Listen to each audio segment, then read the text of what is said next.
World Snooker. Yet again, folks, I've got more to add to the pie.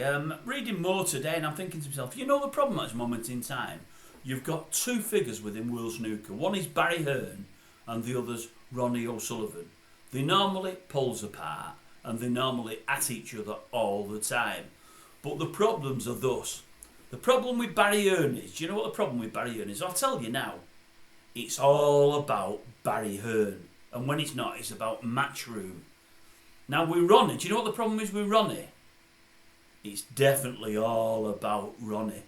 And that is the problem. That's the crux of it all. I see Ronnie saying today, and you like me saying it, folks, the ones that are constantly having a go at me for besmirching Ronnie's name. Look, I'll say it again. I think he's the best player that's ever picked up a cue. He's one of my favourite players to watch of all time. I mean, one of the biggest nutters to ever pick up a cue was Alex Higgins. He's my favourite player of all time. I'd have gone to the edges of the earth to watch him. Someone was telling me the other day, I think Mark was telling me, that Ronnie's charging 80 quid a pop for signatures. I don't know whether that's right or not, whether he has in the past. I don't know if I'd give her 80 quid to anybody, but if I would give it to anybody in the snooker, it'd be Alex, for all he's won a hell of a lot less and wasn't as good as Ronnie. I'd give it to Alex any day of the week, even if he's only going to piss it up a wall. But to Ronnie, no, I don't think I would. Nothing against him. A brilliant, brilliant, brilliant player. As I keep saying, I just wish he would play and not talk, but he feels he needs to all the time. He's saying today, I'm not saying I'm going to stay with World Snooker for good. I'm not saying I'm going to leave. It all depends on what offers I get. It's all about the offers, but all said and done, it's a business, isn't it? Like any other business. You know, snooker's been good to me. I've got a lot of money. I don't need any more. But I want to feel valued and loved. And I want to be mollycoddled. If somebody wants to mollycoddle me, get in touch with me and let me know. And I'm all yours. He said, it's not all about the money. But sometimes it's about the biggest offer you get. He said, maybe I just want to play less snooker. Maybe I'll play. That might be what I want. But it might not. Maybe I need to play less snooker. Maybe I need more money because maybe my family needs more. But they don't really need more because they've got everything they need.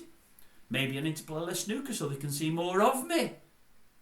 But I don't know if they do want to anyway.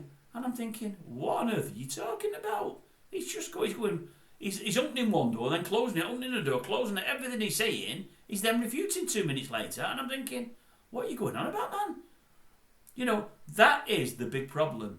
With Barry, I mean, he say it's all about the players and they all want more money and whatever else. Yeah, but they get more money, Barry. You get a lot more, a hell of a lot more on your Matchroom and your young lad.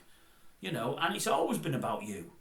You know, I mean, at the end of the day, you're talking moving it away from the Crucible. It's the home of snooker. There's something, again, I mentioned to Mark on yesterday. I heard yesterday somebody said, it might have been Jimmy White or Ken Doherty or someone of that ilk. I forgot to put it in yesterday's message, and they said, do you know what? He said, every young kid that plays snooker, do you know what they say? They don't say, I want to play in the World Championships. Many of them don't even say, I want to be world champion. What they say is, I want to play at the Crucible. Does that not say it all? Young players the world over want to appear at the Crucible, and you're looking at knocking it down and having a bigger venue built, or taking it on the road and take it to this country and that. Why would you disappoint all them young players who want to play at the Crucible?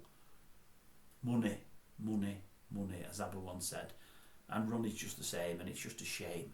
It really is a shame. You know, you've got Hearn saying they can play on any other tours if they want to, as long as it's my tour first. They've all signed contracts, and if they don't, they go play another tours when they should be playing here. Then they'll all go into Q school and they'll have to start from the bottom. And it's threat after threat after threat. And when he's not threatening, Ronnie's doing the same. Or Barry threatens, Ronnie bats it back.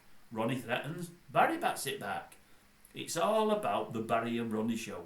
We had the two Ronnies, they're both gone now. It's a pity Barry isn't called Ronnie. We could have the two Ronnies of snooker. Because they're forever batting one another back. You know, one will say something and then it's him and then it's him and then it's him. It's never ending. Crazy. Leave it at the snooker where it should be, at the Crucible. And then try to learn, fellas, to get on. Maybe have just one tour. I don't know. Do something to stop the infighting, the bickering. It's not needed. It's a great sport you've got there. It's great to watch when the World Snooker's on. At normal hours when we can all watch it in Great Britain because it fits our TV schedules, whatever, you know what I mean.